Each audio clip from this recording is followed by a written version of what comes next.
So today I'm really pleased that we've been able to be joined by Martin from Police Oracle. Hopefully you will have seen towards the end of last year the announcement of the new partnership that we've put in place with the Police Digital Service with Police Oracle, which is one of the UK's leading policing news and analysis platforms.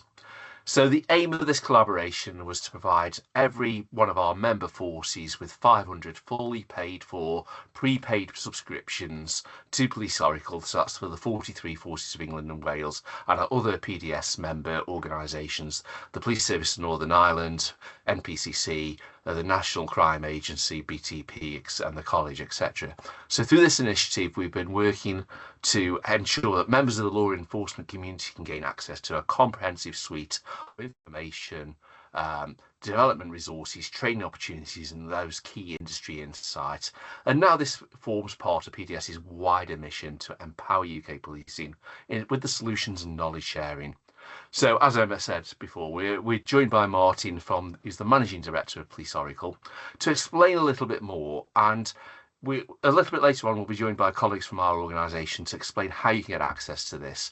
But I think start off with Martin. Can you explain to everybody who Police Oracle are and what you offer to policing? Yeah, thank you, David, and thank you for inviting me here today. So Police Oracle, short and sweet, is a law enforcement digital journal. We've been established for more than 20 years. We currently have 60,000 law enforcement subscribers, mostly from the policing sector, but also from the broader community, which I won't list for you today. And as a result of the generous PDS offer for policing, we hope by the spring to have around about 85,000 subscribers. And as David says, it's about the news, views, and best practice as presented from policing insiders. It's an information sharing site, and most famously, really, more recently, it's a CPD site also providing training. And this is as part of that member benefit for all the forces who contribute towards PDS and part of it. And what we're trying to do is really encourage things. So in terms of that benefit, how do you see this new partnership benefiting the individual colleagues in the forces that we look after, and perhaps wider policing? Well, to summarise, it is the editorial content, the CPD assets, and other learning and development programs which we provide to en masse at a sector-wide basis. On the content, our journalists have reported on policing for many years. Their mission is to unpick and report on how government policy, technology, and mainstream media and changing policy and practices impact on the roles and lives of those that do the challenging work of policing. Our editor is a former Police Review editor. I'm not sure if anyone in the audience is old enough to remember Police Review, but Police Review was 100 years in the making, leading police journal, which sadly got discontinued in 2006-ish. But Gary has basically dedicated his professional journalistic career to reporting and runs a tight ship of reporters whom day in, day out deliver on our commitment to be that critical friend. So that's what it's about. It's about informed reporting delivered by policing experts. And given the changes, which, I'm not going to go into here, but there's never been a more important time, I would suggest, for having working alongside staff associations and other important representative groups, having critically friendly independent journalism support and help voice the views of law enforcement professionals on all matters relating to these incredibly meaningful reforms that are about to come through into the policing sector. Beyond the content, the journalistic content, the key offer also is providing easy to access CPD tools and development and best practice resources. In the last 4 years, the site has delivered over 350 one-hour webinars, similar to this format, attended by 22,000 subscribers, incredibly popular events, kind of like drop-in sessions, if you will, This month, we provided 8 one-hour webinars for police staff and officers. Examples being CPIA and digital disclosure. Our highest attended webinar this month has been Courageous Conversations, sort of helping to build confidence and having sort of difficult dialogue and difficult conversations. A really well attended session, and interestingly, from all types and levels of staff from policing. And we're constantly surprised by who attends what session and why. And to give an example, yesterday, our final session of the month, we held a session on unconscious bias and how it affects decision making. And of the 70-ish plus attendees we had, over 30 of them were analysts, internal analysts, attending from 7 separate forces, which was very pleasing and an interesting pattern, and the pattern relating to the subject matter, and the pattern which we're yet to unpick as its meaning, but something we, of course, will endeavour to do. In total, we've had 624 police officers and police staff members attend the 8 webinars in January, which is a record number, even for us, and that's in large part to do with the increased numbers to do with the police digital service agreement to purchase these subscriptions on behalf of forces. And to develop this further, as part of the police digital service deal, from February, we will start to provide the police digital service with attendance data to these webinars, a breakdown of the courses run and the role types, the types of individuals who have attended the courses. Of course, GDPR compliant, anonymized data, but we hope, and we hope that they will share this with their membership, and we hope that data will in some way inform decision making in a modest way back at force level. Along with the webinars, we have in the last 4 years provided access for more than 7,000 officers to revision guides for NIE and NPPF, sergeants and inspectors examinations. We run mock examination sessions, and we've supported over 2,000 officers to prepare for promotion boards by providing mock interviews. So that's, the bedrock of the offer. That's fantastic. And this really shows that the PDS's role in coordinating with industry, with suppliers, with partners, to actually help us all achieve what we're trying to do around digital policing. So, Martin, you and my team have been working together over recent months, and I believe your CPD programme will actually be expanded directly because of the PDS partnership. Could you explain a little bit more?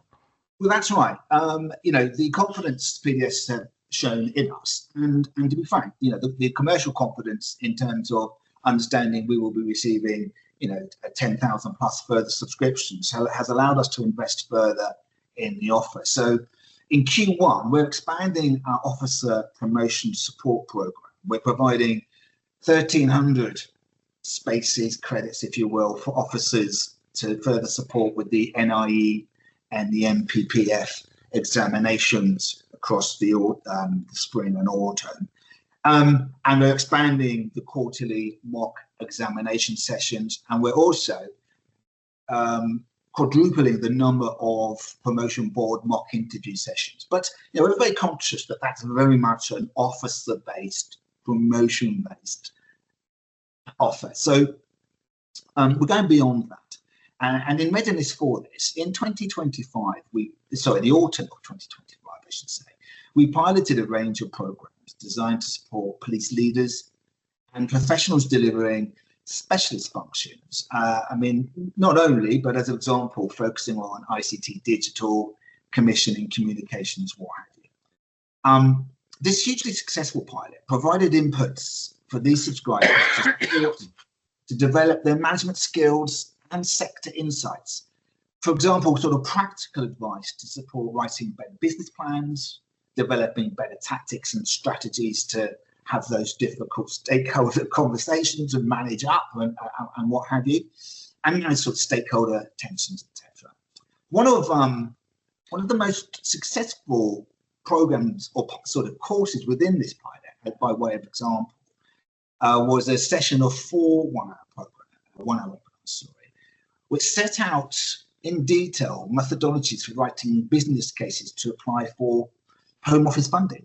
We didn't think this, we found this quite striking. We didn't expect it to be the standout success program, but it really was. It was attended by over 130 attendees, and the group was comprised of, really mixed group: superintendents, ICT managers, commissioning managers, representatives from the PCC offices, and what have you.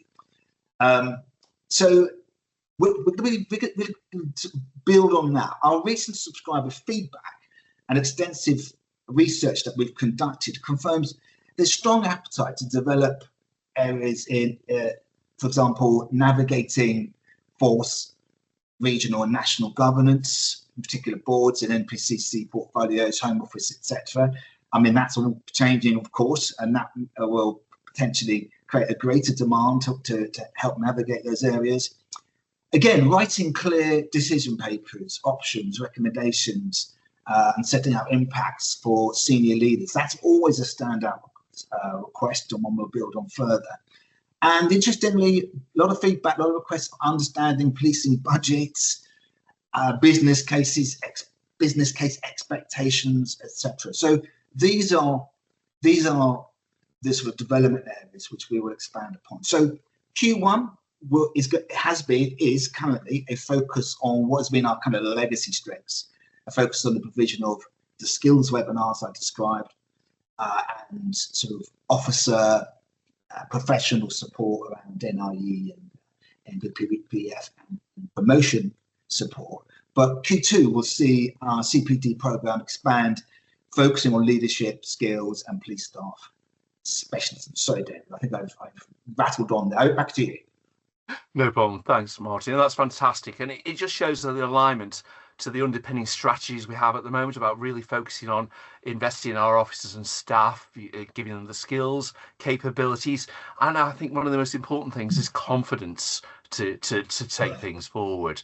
So, Martin, we're not widening the Police Oracle approach as well. PDS are going to be putting more content out to do so. We've got a fantastic article in there from our head of cyber this week, just been posted out there, as part of trying to widen the way we do things and to bring things in. And, you've done a lot of support for the Forces in taking up this offer recently. We're going to bring in Jamie Pike, who works in the PDS communications team. You've been working really closely with Forces to support colleagues to help them to benefit from this new partnership. What sort of information have you been providing, and what sort of feedback have you got? Yeah, thanks, Dave. Afternoon, everyone. Back in December, as part of this project, PDS, with support from Police Oracle, we created communications plan and communications pack for all the communications teams across the 43 forces and partners, which included a how to sign up guide with each unique force code.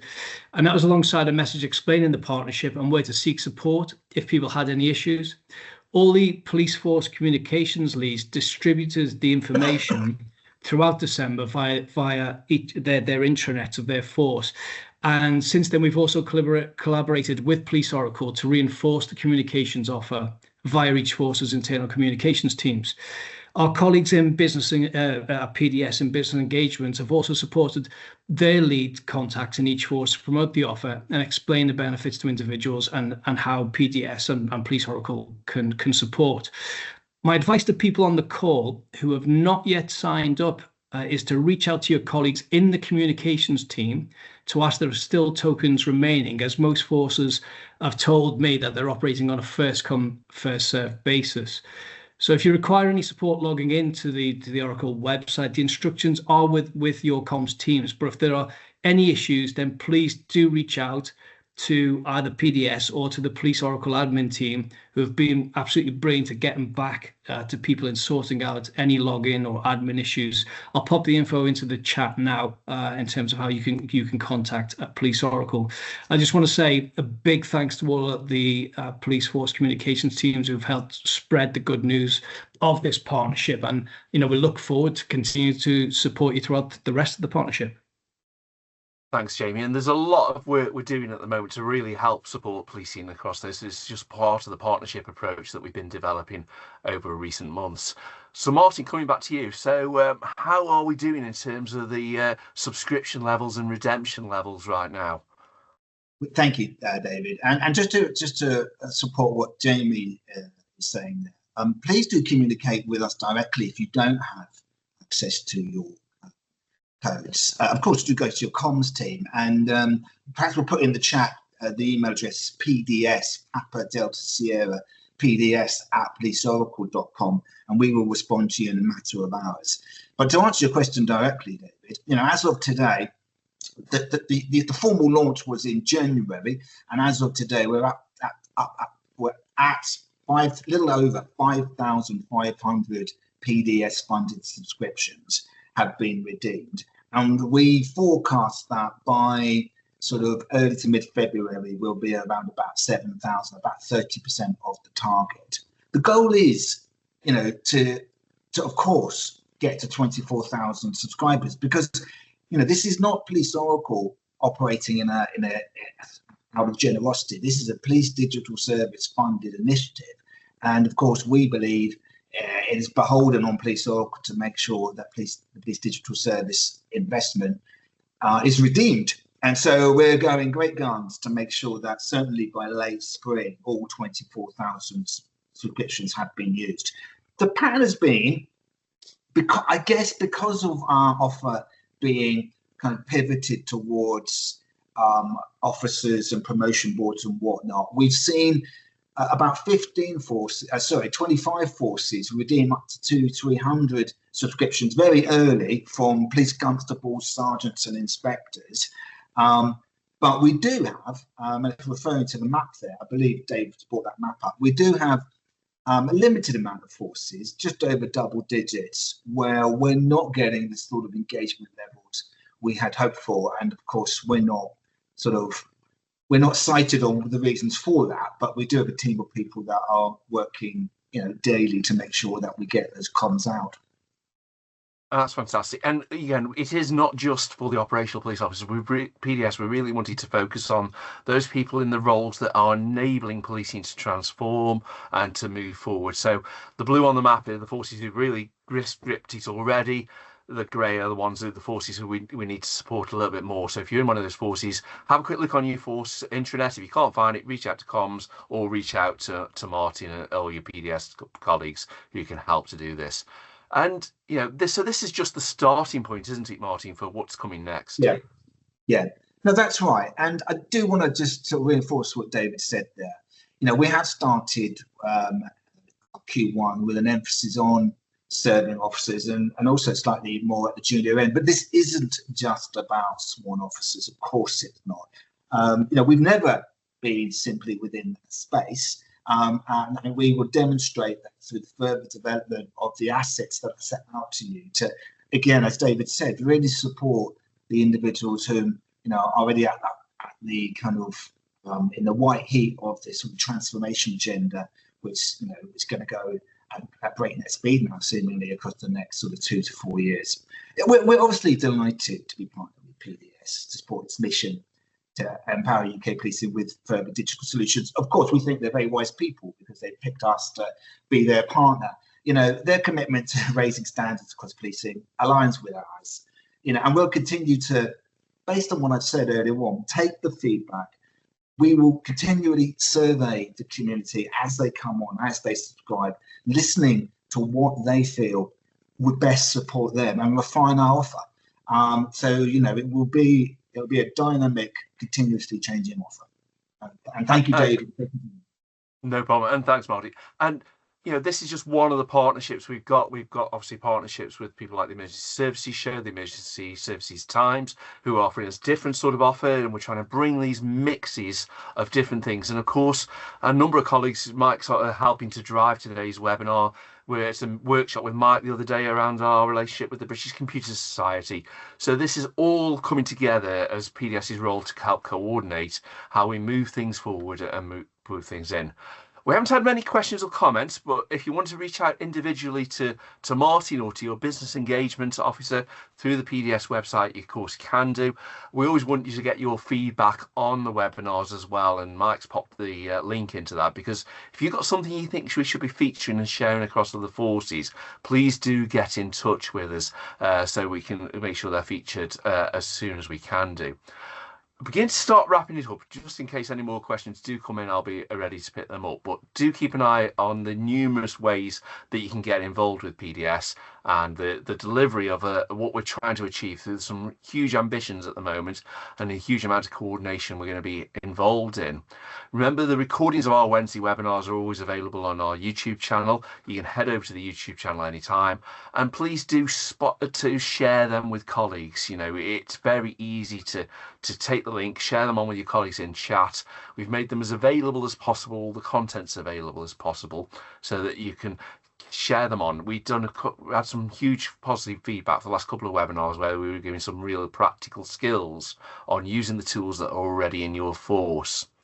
Now, next week, I'm really looking forward to this. Mike and I are going to be just starting a little bit of a series of webinars focused on the NPCC Digital Award winners from the summit last year.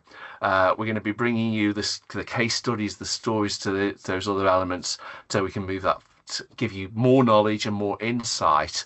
And we will be announcing the details in the coming weeks of how you can nominate your force to be part of the awards in 2026, with some useful feedback from Mike, who reviewed the hundreds of applications for awards through on how to make a good application. There's potential learning and development opportunity there, Martin, for us as we go through this. There is a question in there from the about OPCCs to do this. We'll have to have a look at that in terms of how the membership is constructed, because the PCC's offices aren't normally part of this. So we'll probably take that one offline. So if you want to reach out to us, Peter, we'll pick that one up with you because you'll have a slightly different email address potentially, and we can look at how we can do that. So just in terms of the events coming up, as I mentioned, we have got the first webinar on the awards coming up. There's lots of ways to get all the alerts of what's coming up. We have got also, you'll be able to start able to meet us in person at things like the BAPCO and the Emergency Services Show I mentioned before. And we are working very hard to get details to announce for the future Digital Summit that's going to come up later on this year. So thanks everybody for joining us today. We've done it in 25 minutes, which is exactly what we wanted to try and do. Hope you enjoyed it, and do join us next week or head over to the YouTube channel to pick up on everything else.